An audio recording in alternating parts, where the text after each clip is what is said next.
Dengan Riza di sini ketemu lagi di kuliah kita Manajemen Lembaga Keuangan, kuliah kedua mengenai kebijakan moneter dan perbankan Indonesia. Sebelum kita mulai videonya, ada baiknya untuk diklik tombol subscribe-nya dan diklik loncengnya agar selalu mendapatkan notifikasi dari kuliah-kuliah kita selanjutnya. Moneter. Secara umum dapat dikatakan bahwa moneter adalah bagian dari ilmu ekonomi yang secara khusus mempelajari sifat, fungsi, dan peranan serta pengaruh uang terhadap aktivitas perekonomian sebuah negara. Moneter adalah untuk mengetahui secara mendalam berbagai hal yang berkaitan dengan uang, seperti mekanisme penciptaan uang, peranan uang, pasar uang, tingkat bunga, sistem dan kebijakan moneter, dan hal penting lainnya. Dengan moneter kita dapat mengetahui serta menganalisis berbagai fenomena dan kebijakan moneter serta dampaknya pada aktivitas ekonomi masyarakat dan negara.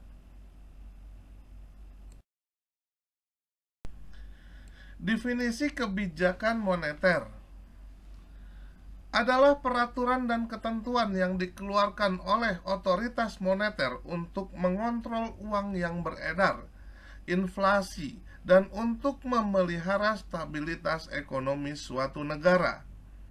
Hal ini dapat dicapai dengan berbagai cara seperti perubahan suku bunga, serta operasi pasar terbuka, serta rasio amandemen atau cadangan aset dan simpanan tertentu atau monetary policy berdasarkan Bank Indonesia. Sementara itu, kebijakan moneter adalah suatu kebijakan yang diambil oleh bank sentral dengan tujuan memelihara dan menstabilkan mata uang agar perekonomian negara tidak terganggu.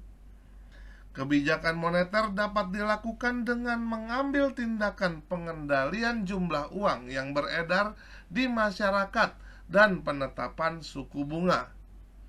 Kebijakan moneter meliputi kebijakan yang dilaksanakan oleh Bank Sentral atau Bank Indonesia untuk dapat mengubah penawaran uang atau mengubah suku bunga yang ada dengan tujuan untuk stabilitas pengeluaran dalam perekonomian. Berikut ini adalah gambaran mengapa kebijakan moneter itu dibutuhkan. Karena untuk menjaga kestabilan harga, maka diperlukan kebijakan moneter. Kebijakan moneter itu sendiri adalah tugas dari Bank Indonesia sebagai bank sentral.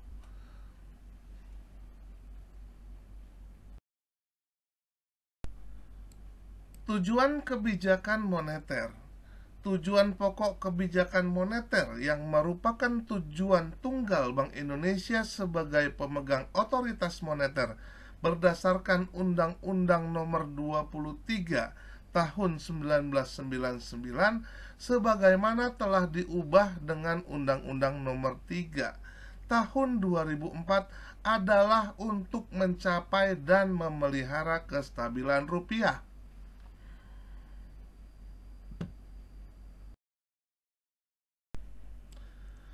Hal tersebut yang mendasari tujuan pokok kebijakan moneter adalah bahwa kestabilan harga melalui upaya mempertahankan tingkat inflasi yang rendah merupakan dasar untuk mencapai pertumbuhan ekonomi yang berkesinambungan dalam jangka panjang.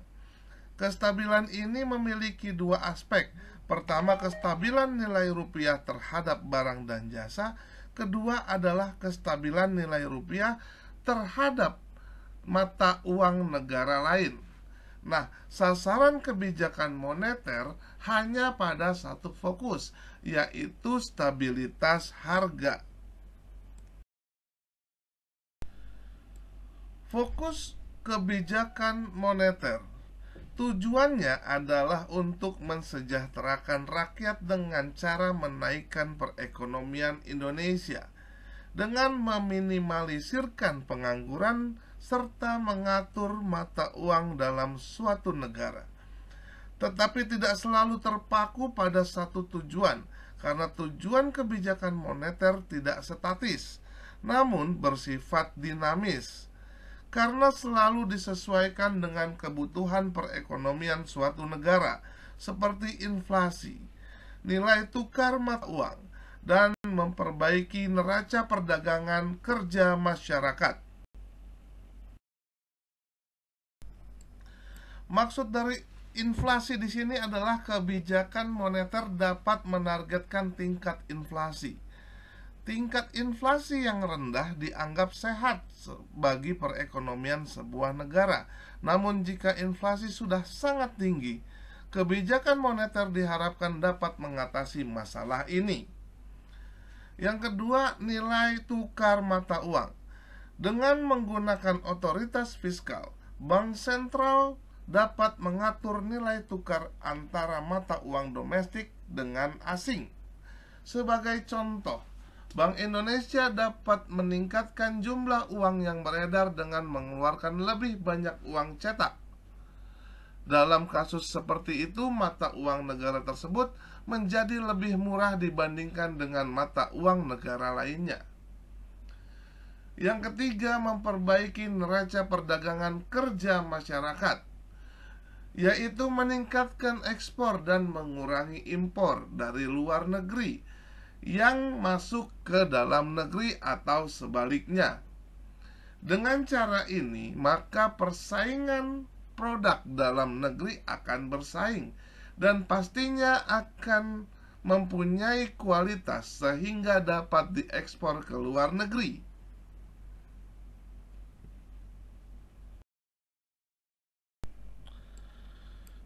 Berikutnya kita masuk dalam instrumen kebijakan moneter. Yang pertama ada kebijakan operasi pasar terbuka. Ini merupakan salah satu kebijakan yang diambil oleh bank sentral untuk mengurangi atau menambah jumlah uang yang beredar di masyarakat dengan cara melakukan pembelian atau penjualan sertifikat Bank Indonesia atau SBI, atau dengan melakukan pembelian atau penjualan surat berharga yang dijual di pasar modal. Selanjutnya, yang kedua adalah diskonto atau kebijakan diskonto. Maksudnya adalah pemerintah mengurangi atau menambah jumlah uang yang beredar dengan cara mengubah diskonto bank umum. Jika bank sentral memperhitungkan jumlah yang beredar telah melebihi kebutuhan, maka yang terjadi adalah gejala inflasi, maka bank sentral mengeluarkan keputusan untuk menaikkan suku bunga. Dengan menaikkan suku bunga akan merangsang keinginan orang untuk menabung, sehingga uang yang beredar di masyarakat dapat dikendalikan. Instrumen selanjutnya adalah kebijakan cadangan kas. Maksudnya adalah bank sentral dapat membuat peraturan untuk menaikkan atau menurunkan cadangan kas atau cash ratio. Bank umum menerima uang dari nasabah dalam bentuk giro, tabungan atau deposito, ataupun sertifikat deposito, dan jenis tabungan lainnya. Ada persentase tertentu dari uang yang disetorkan nasabah dan tidak boleh dipinjamkan. Instrumen selanjutnya adalah penyesuaian tingkat suku bunga. Maksudnya adalah bank sentral dapat mempengaruhi suku bunga dengan mengubah tingkat diskonto. Tingkat diskonto atau tarif dasar adalah suku bunga yang dikenakan oleh bank sentral kepada bank untuk peminjaman jangka pendek. Sebagai contoh, jika bank sentral meningkatkan tingkat diskonto, maka biaya pinjaman untuk bank meningkat. Selanjutnya, bank akan meningkatkan suku bunga yang mereka tetapkan kepada pelanggan mereka. Dengan demikian, biaya pinjaman dalam perekonomian akan meningkat dan jumlah uang yang beredar akan berkurang.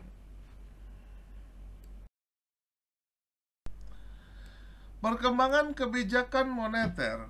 Perkembangan kebijakan moneter dan perbankan Indonesia sejak Orde Baru pada dasarnya dapat dibagi dalam 3 periode.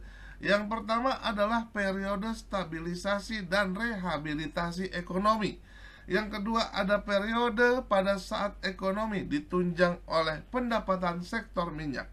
Dan yang terakhir adalah periode deregulasi.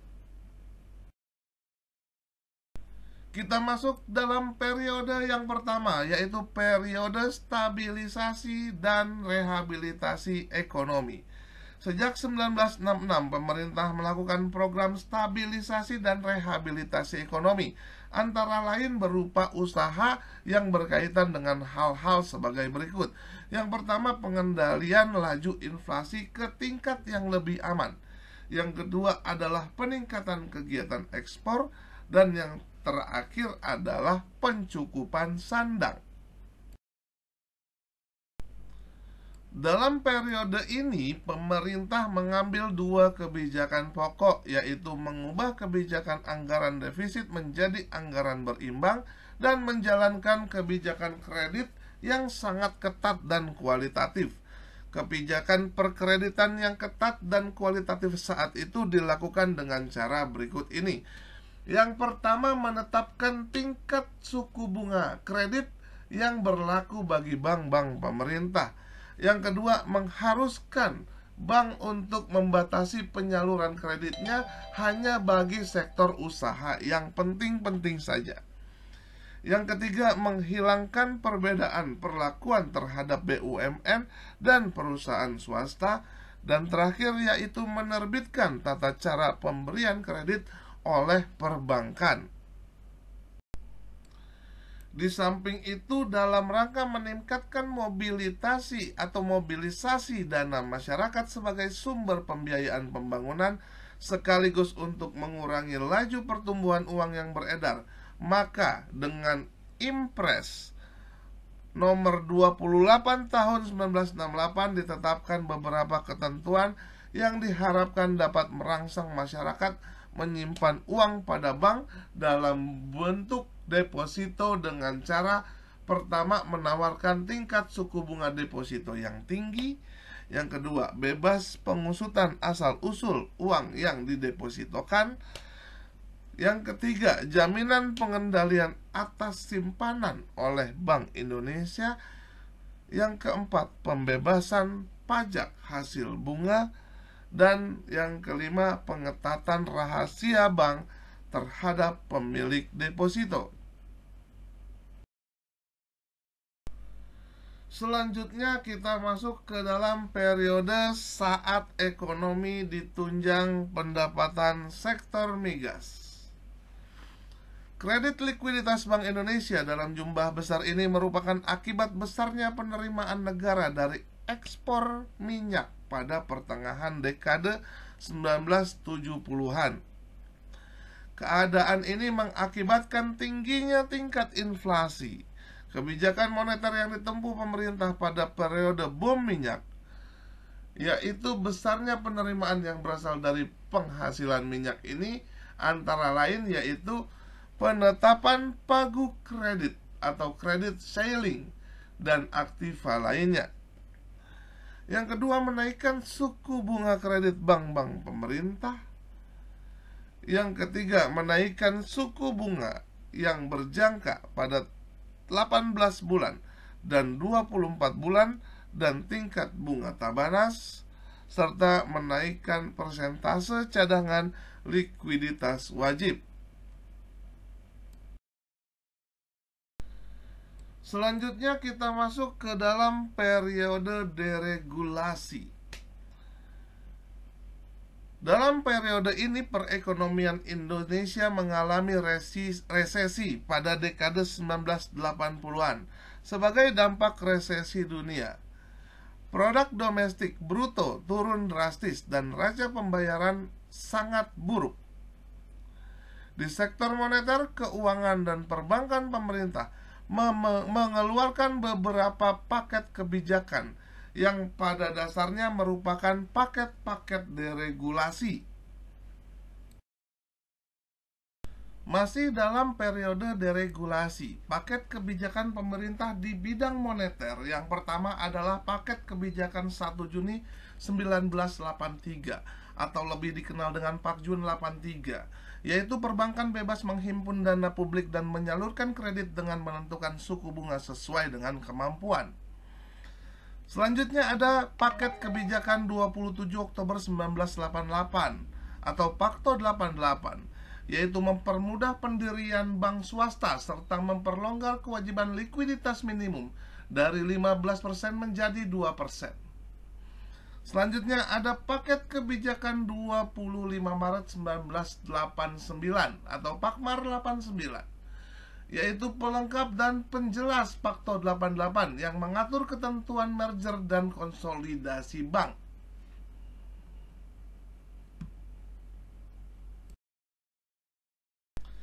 Selanjutnya ada paket kebijakan 1 Desember 1989 atau Pakdes 89, yaitu kelanjutan dari Pakto 88 mengenai penyederhanaan dan penangguhan pengenaan pajak tabungan atau bunga tabungan dan deposito.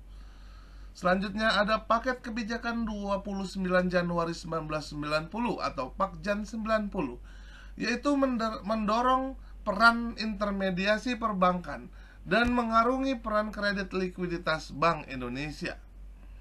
Selanjutnya ada paket kebijakan 26 Februari 1991 atau Pakfep 91, yaitu meningkatkan pengawasan perbankan lewat penetapan persyaratan pemilik, pengurus dan perizinan bank serta menetapkan pedoman operasional bank dengan prinsip kehati-hatian.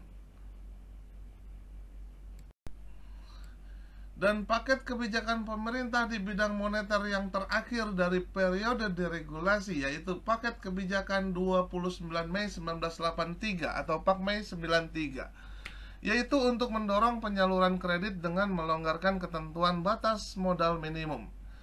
Dampak dari terbitnya berbagai paket deregulasi di sektor moneter dan perbankan menjadikan jumlah bank dan agresifnya perbankan untuk melakukan ekspansi kredit. Namun persoalannya, prinsip kehati-hatian diabaikan oleh bank dalam menghimpun sumber dananya, terutama dana pihak ketiga maupun utang valuta asing. Untuk mengendalikan inflasi, dampak kebijakan Pakto 88 kemudian menyebabkan perbankan kelebihan dan tidak selektif dalam menyalurkan kredit. Kebijakan uang ketat yang dilakukan Sumarlin pada Maret 91 berhasil menekan inflasi menjadi 4,9% pada tahun 92. Selanjutnya, kebijakan pengetatan moneter oleh Menteri Keuangan ad interim JB Sumarlin bersama Bank Indonesia pada Juni 1987 bertujuan mengatasi aliran modal keluar pasca devaluasi tahun 1986. Suku bunga sertifikat Bank Indonesia atau SBI fasilitas diskonto dan rediskonto dinaikkan. Sejumlah badan usaha milik negara atau BUMN diminta mengalihkan dananya di perbankan ke SBI. Dampaknya aliran modal keluar dapat dihentikan, namun justru memicu kekeringan likuiditas perbankan sehingga suku bunga bank melonjak hingga 40%. Quotes for today: The measure of intelligence is ability to change, by Albert Einstein.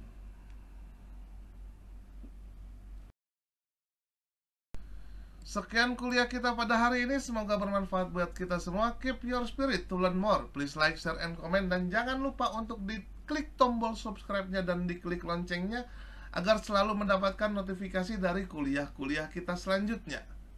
Terima kasih.